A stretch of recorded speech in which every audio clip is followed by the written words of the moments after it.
জঙ্গিবাদ, এটা চলে মব দিয়ে। আর গণতান্ত্রিক ভাবে রাষ্ট্র চলে শান্তিপূর্ণ উপায়ে। আমি সেটার কথা বলছি।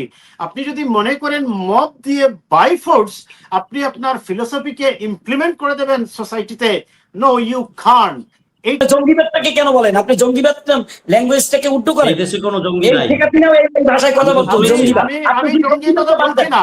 না, আপনি জঙ্গিবাদ বলতেই পারেন না।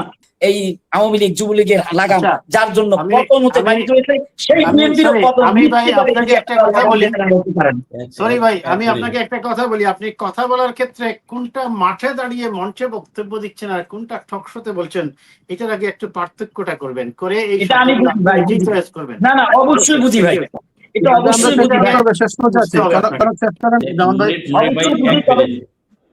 30 সেকেন্ড আমি নিব।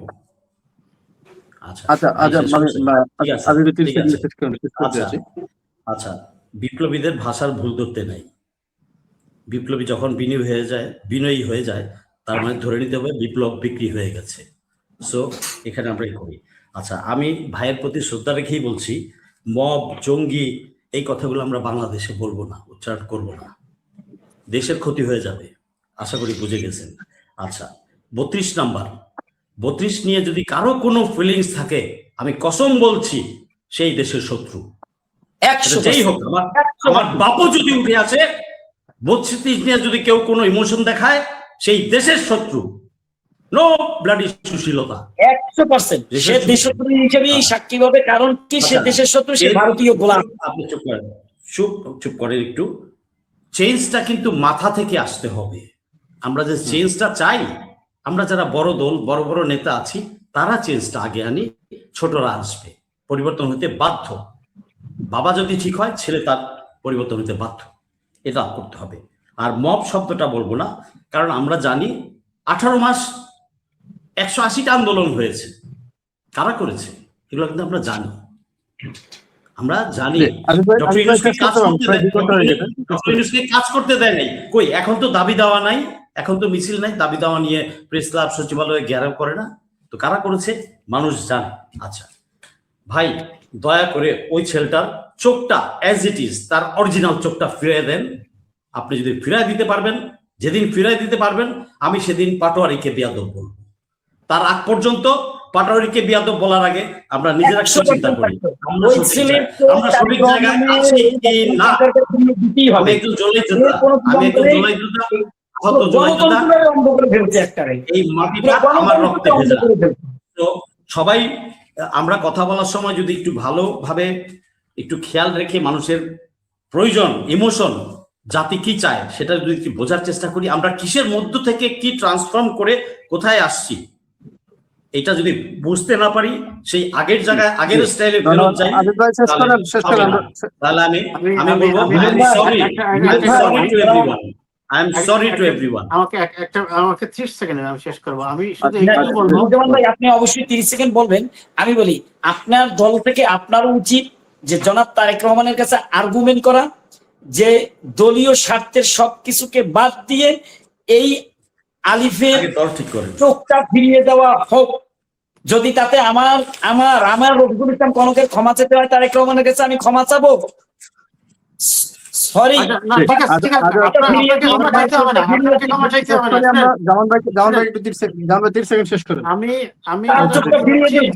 শোনেন, আমি যেটা বলতে চাচ্ছি, এই যে আমরাও এখানে অনেকগুলা কথা বললাম, আমাদের কথার মধ্যে অনেক ধরনের সহিষ্ণুতার অভাব আছে আমার কাছে মনে হচ্ছে। যেটা শোনেন, বিপ্লবীরা বিপ্লব করবে, সেটা বিপ্লবের সময়, কিন্তু এখন আপনাকে মনে রাখতে হবে সংবিধান মেনে এই দেশে একটি নির্বাচন হয়েছে, গণতান্ত্রিক একটি সরকার দেশ পরিচালনা করছে।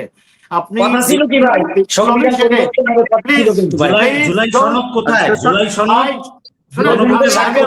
ওটা করে তারপরে কথা বলেন, ওটা করে তারপরে জুলাই সংবিধান তো পরিবর্তন হলো না, সংবিধান পরিবর্তন হয়েছে। জুলাই সনদে স্বাক্ষরের সময় বলা হয়েছিল যে সংবিধান পরিবর্তন হবে, সেই সংবিধান আজকে পরিবর্তন হচ্ছে না। এটাই তো মিথ্যা ধারা। আপনারাই গণভোটে, জনাব তারেক রহমান 31শে জানুয়ারি বলছিল তারেক রহমান যে গণভোটে হ্যাঁ ভোট দিবেন, হ্যাঁ জয়যুক্ত করবেন, কিন্তু সেই আদর্শকে আজকে ভুলুণ্ঠিত করে হ্যাঁকে পরাজিত করলো। তিনি আবার সেই ন্যায়ের মধ্যেই পৌঁছে গেলেন। ওই হ্যাঁ ভোট পালন করলো না, আবার আপনাদের- বলতেছে সংসদে আপনাদের- ওটা ছিল একদম অক্ষরে অক্ষরে বাস্তবায়ন হবে। জনাব ভাই শেষ করতে দেন, জনাব ভাই শেষ করতে দেন, আমরা শেষ করতে হবে, প্রায় 2 ঘন্টা হয়ে গেছে। শোনেন, আমাকে শেষ করতে জনাব দেন। ভাই শেষ করেন। ওকে আপনার রাজনৈতিক দল তো ইয়াং এজে, রক্ত আপনাদের গরম, পরিপূর্ণতা আসতে, এই জন্যই আমি আপনাকে প্রথমবার বলেছিলাম, দ্বিতীয়বারও আপনি যখন এটা ব্যাখ্যা করেছেন, আমি বলি, আমি বলছিলাম যে কখনোই art and রক্ত argument- যারা- আমি আপনাকে Will বলছি you কিন্তু listen to me, বর্ণাঢ্য please? জীবন হচ্ছে বর্ণাঢ্য জীবন সে জীবনমান করে গেছে। বেগম খালেদা জিয়া এই 80 বছরের বয়সে বলছিল যে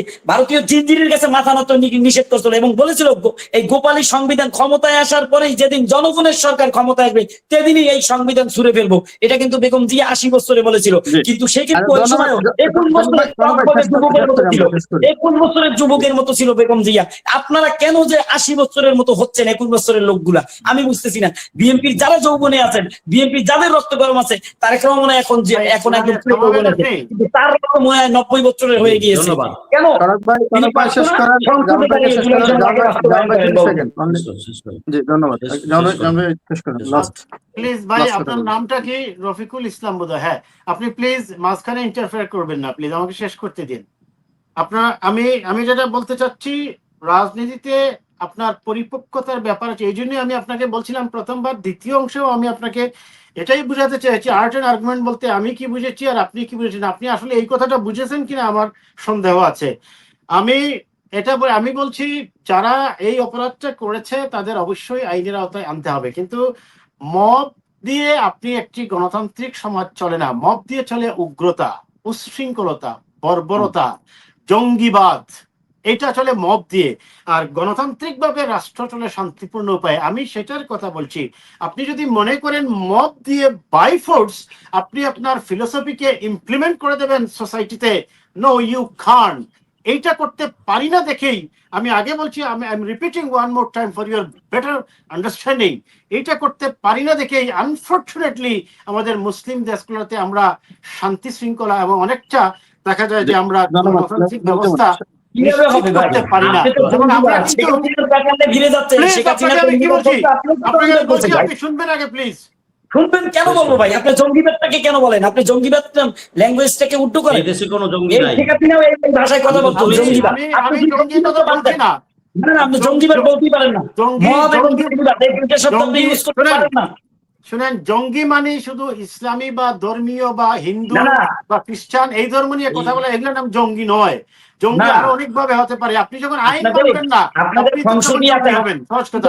আপনার একটু শেখা দরকার। আপনাদের সংসদে আপনাদেরই দলের লোক আছে, আশরাফুদ্দিন নিজামীর কাছে একটু বললেন এই জঙ্গিবাদটা বলিয়েন না, ওনার কাছে দরকার এই কিছু আমরা শেষ করি, আজকের মতো এখানে শেষ করি। ধন্যবাদ আপনাদের সবাইকে যারা যুক্ত হয়েছেন, এবং জনাব ভাই ধন্যবাদ। শেষ করি। ধন্যবাদ আপনাদের সবাইকে এবং দর্শক যারা দেখছেন সবাইকে ধন্যবাদ জানিয়ে আজকে বিদায় নিচ্ছি। আল্লাহ হাফেজ, শুভরাত্রি।